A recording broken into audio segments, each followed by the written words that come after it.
Hey friends, welcome back to the channel. आज हम battle of Britain इस film के बारे में बात करने जा रहे हैं, जो कि 1969 में रिलीज हुई थी।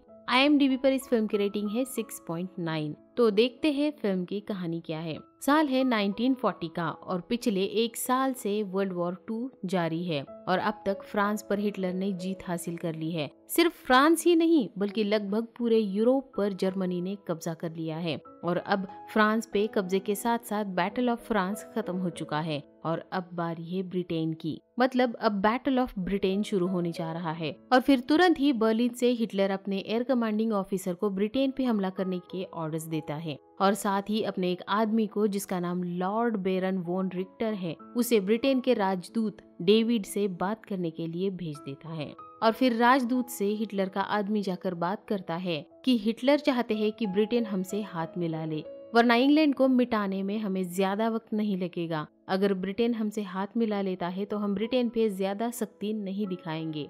वैसे भी हर लिहाज में ब्रिटेन से ज्यादा ताकतवर तो जर्मनी ही है। बड़ी ही आसानी से जर्मनी ब्रिटेन को हरा सकता है। पर ब्रिटेन के राजदूत को उनके प्रधानमंत्री मिस्टर चर्चिल से सख्त ऑर्डर्स थे कि कोई भी समझौता नहीं होने वाला है और ब्रिटेन आखिरी दम तक लड़ने वाला है। और फिर जर्मनी के राजदूत को वहां से वापस जाना पड़ता है।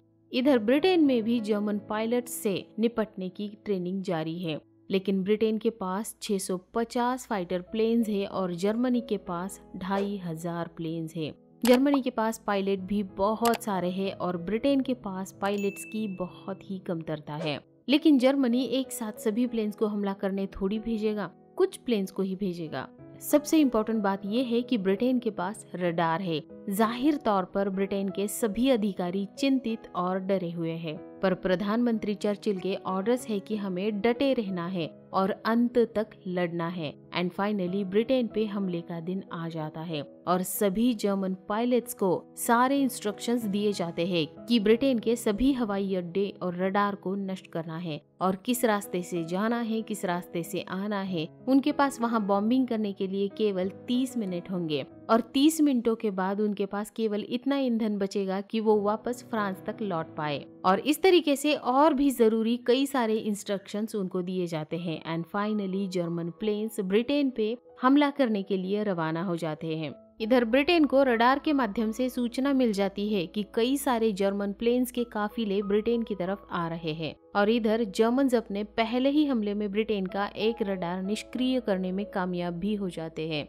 और फिर अब ब्रिटेन प्लेन्स भी हवा में छलांग लगा चुके हैं जर्मन से मुकाबला करने के लिए और काफी घमासान मुकाबला होता भी है जर्मन और ब्रिटिश पायलटों के बीच में। और पहले ही दिन ब्रिटेन का दूसरा रडार भी निष्क्रिय हो जाता है और अब जर्मन प्लेन्स ब्रिटिश हवाई क्षेत्र की तरफ रुख करते हैं और ब्रिटेन के हवाई अड्डे और हवाई क्षेत्रों का काफी ज्यादा नुकसान करते हैं। एक के बाद दूसरा हवाई क्षेत्र इस तरीके से जर्मन्स का कहर ब्रिटेन में जारी है। लेकिन फिर भी 47 जर्मन प्लेन्स नष्ट हो गए हैं और ब्रिटेन के सिर्फ 15 प्लेन्स को नष्ट किया जा सका है। धीरे धीरे ब्रिटेन की कमर तोड़ने के लिए और भी जोरदार हमले किए जाने लगते हैं, लेकिन ब्रिटिश रॉयल एयरफोर्स भी डटकर जर्मन्स को खदेड़ने में जुटी हुई है। कई सारे जर्मन प्लेन्स को गिराया जा रहा है। जर्मन्स ब्रिटेन को पूरी तरह से गिराने की प्लानिंग पे प्लानिंग करे जा रहे हैं, अपनी ताकत पूरी तरह से लगा रहे हैं। हर कोशिश की जा रही है कि ब्रिटेन किस तरीके से गिर जाए, पर ब्रिटिश रॉयल एयरफोर्स अभी भी डटी हुई है। लेकिन ब्रिटिश एयरफोर्स के पास अब पायलट्स बहुत ही कम पड़ रहे हैं और उन्हें ज्यादा पायलट्स की जरूरत है, तो दूसरे देशों से पायलट्स को लाना जारी है। लेकिन दूसरे देशों के पायलट्स के साथ भाषा का इशू आ रहा है, पर ब्रिटेन के पास कोई और चारा भी तो नहीं है क्योंकि उनके खुद के पायलट्स बहुत ही कम बचे हैं। ब्रिटेन के पास बहुत से रडार है और जो रडार निष्क्रिय हो चुके हैं वो भी अब रिपेयर करवाए गए हैं और इन रडार की मदद से काफी सटीक जानकारी ब्रिटेन को मिल रही थी। जर्मन प्लेन्स पहुंचने से कुछ मिनट पहले ही ब्रिटेन को पता चल जाता था कि कितने प्लेन्स किस जगह पर हमला करने के लिए आ रहे हैं और उतनी देर में ब्रिटिश पायलट्स हवा में उनको रोकने के लिए तैयार हो चुके होते थे। और भले ही जर्मन्स के पास पायलट्स और प्लेन्स ज्यादा थे, पर अब वो ब्रिटेन के खिलाफ टिक नहीं पा रहे थे। जर्मन्स का बहुत ज्यादा नुकसान हो रहा था कई बार ऐसा होता था कि जब जर्मन प्लेन्स डैमेज हो जाते थे या फिर क्रैश होने वाले होते थे, ऐसे में जर्मन पायलट और बॉम्बर्स प्लेन से पैराशूट के जरिए निकलकर बच तो जाते थे, पर वो ब्रिटेन की जमीन या फिर समंदर में गिर जाते थे और वहां से ब्रिटिश उन्हें पकड़कर बंदी बना लेते थे। और इस तरह से काफी तेजी से जर्मन प्लेन्स और पायलट्स का नुकसान होता जा रहा था। पर वही दूसरी ओर जब ब्रिटिश प्लेन्स गिरते थे तब उनके पायलट और प्लेन दोनों को बचा लिया जाता था, क्योंकि वो ब्रिटेन के ही जमीन या फिर समंदर में गिर जाते थे। ऐसे में पायलट्स को बचा लिया जाता था और प्लेन्स को भी मरम्मत करके ठीक किया जाता था और इस तरह से ब्रिटिश रॉयल एयरफोर्स का ज्यादा नुकसान नहीं हो रहा था। उनके पास प्लेन्स और पायलट कम होने के बावजूद भी बार बार वही प्लेन और पायलट्स को इस्तेमाल कर पा रहे थे, पर जर्मन्स अपने पायलट्स और प्लेन्स को खोते जा रहे थे।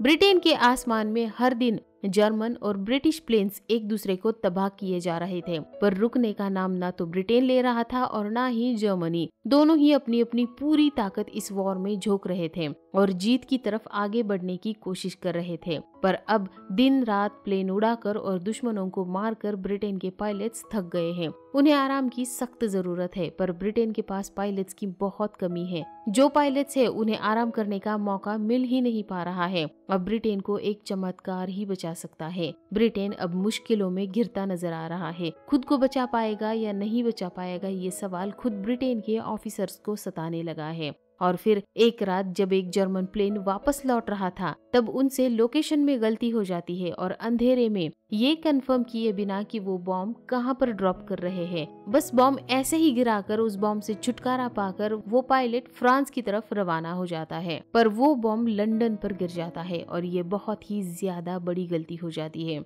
जर्मनी ने लंदन पर बम गिराए थे, जबकि शहरों पर खासकर लंदन शहर पर बम गिराना सख्त वर्जित है। दूसरे दिन तुरंत ही उस प्लेन के क्रू को हिटलर को जवाब देने के लिए बर्लिन बुलाया जाता है और उसी रात को अंग्रेजों द्वारा बर्लिन पर बम गिराए जाते हैं। और फिर इस घटना से हिटलर गुस्से में तिलमिला उठता है और गुस्से में ठान लेता है कि अब वो लंदन का नामो निशान मिटा देगा और तब तक ब्रिटेन पे और ब्रिटेन के शहरों पर बम बरसाएगा जब तक कि ब्रिटेन टूटकर हिटलर के कदमों में न गिर जाए। और फिर शुरू हो जाता है असली खूनी खेल, जिसमें लंदन की आम जनता, औरतें, बच्चे, बूढ़े कीड़े मकोड़ों की तरह मारे जाने लगते हैं। लंदन का हर तरह का घर, हर तरह की इमारत तबाह होने लगती है। पूरा लंदन आग की आगोश में लिपट जाता है। बमों के धमाकों से गूंजने लगता है। दिन के बाद रात और रात के बाद दिन आने लगते हैं, पर लंदन को लगी हुई आग को शांत नहीं होने दिया जाता। इधर जब जर्मनी ने शहर पर बॉम्बिंग शुरू की थी तब से ब्रिटेन को अपने एयरफील्ड और प्लेन्स को रिपेयर करने का मौका मिल चुका था और साथ ही अब ब्रिटेन अलग अलग 25 देशों से पायलट्स को जुटाने में भी कामयाब हो चुका था। यानी कि अब ब्रिटेन के जो हालात खराब होते नजर आ रहे थे उसे सुधारने का ब्रिटेन को एक मौका मिल चुका था और ब्रिटेन फिर से एक नए जोश के साथ अपनी पूरी ताकत से जर्मन्स पे हावी होने लगते हैं और जर्मनी का ज्यादा से ज्यादा नुकसान होने लगता है। जर्मन प्लेन्स गिरने लगते हैं और देखते ही देखते कुछ ही दिनों में जर्मन्स की हालत खराब होने लगती है और अब जर्मनी के पायलट्स थक चुके हैं। 24 घंटे प्लेन उड़ाकर अब जर्मनी के पायलट्स को आराम और जर्मन प्लेन्स को सर्विसिंग की जरूरत थी, पर उनके पास इन सब चीजों के लिए वक्त ही नहीं था और ना ही अब उनके पास पहले जितनी तादाद बची थी। ज्यादातर प्लेन्स ब्रिटेन में गिर चुके थे और धीरे धीरे जर्मनी के प्लेन्स और पायलट्स खत्म होते नजर आ रहे थे। दिन रात 24 घंटे जर्मन प्लेन ब्रिटेन के आसमान में उड़ रहे थे और अब जर्मनी की इतनी भी हालत नहीं बची थी कि वो अपनी पूरी ताकत से फिर से एक बार लंदन पे हमला कर सके। और फिर एक दिन जैसे ही सूरज निकलता है, रोज की तरह सभी लोग जर्मन्स का इंतजार करने लगते हैं। उनका मुकाबला करने के लिए वो सभी लोग तैयार बैठे थे, पर काफी देर हो जाती है और आज जर्मन्स आने में काफी देर हो चुकी थी। कल तक जिन्होंने बकिंगहम पैलेस पर भी बम बरसाए थे, आज वो कहीं नजर नहीं आ रहे थे। देखते ही देखते जर्मन प्लेन्स के इंतजार में पूरा दिन गुजर जाता है, पर आज वो नहीं आए थे और ना ही आज के बाद फिर कभी आए और इस तरीके से हिटलर को इस वॉर में हराया जा चुका था। तो ये वर्ल्ड वॉर 2 के इतिहास की एक बहुत बड़ी घटना है, वॉर ऑफ ब्रिटेन। ये फिल्म यहीं पे खत्म हो जाती है। आपको ये फिल्म कैसी लगी मुझे कमेंट करके जरूर बताइए। वीडियो को लाइक करिए, चैनल को सब्सक्राइब करिए और अपने दोस्तों के साथ शेयर भी करिए। अपना प्यार और सपोर्ट इसी तरीके से बनाए रखिए। And finally thanks for watching. Bye bye.